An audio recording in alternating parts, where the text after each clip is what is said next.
আসসালামু আলাইকুম গাইস, আমি এখন বর্তমানে আছি ভেরোনাতে। এটি ইটালির একটি শহর, এটি একটি সেন্টার। দেখতে পাচ্ছেন এখানে আরো একটি আশ্চর্যকর বিষয় হচ্ছে, এখানে রোমের মতো একটি সুন্দর একটি স্টেডিয়াম আছে, দেখতে পাচ্ছেন।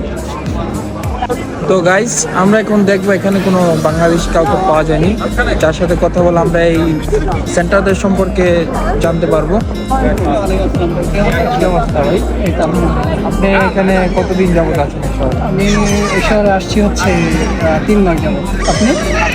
আমিও 3 মাস যাবতীয় আছি এখানে। মানে শহরটা কিরকম, এখানে কি না করতেছে ভাই, আপনি বর্তমানে? বেলুড়া শহর অনেক সুন্দর।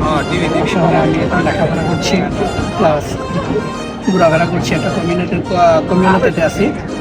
তার মানে আপনি এখন বর্তমানে কোনো কাজ করছেন নাকি?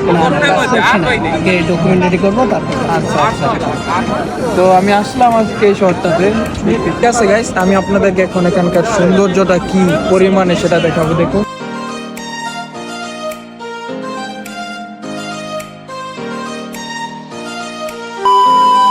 আসসালামু আলাইকুম গাইস, আপনাদের জন্য আবার একটি নতুন এপিসোড। ভাই ভাই আপনি কি বাংলাদেশি ভাই? বাফানগুলো এ ভাই আপনি কি বাংলাদেশি ভাই?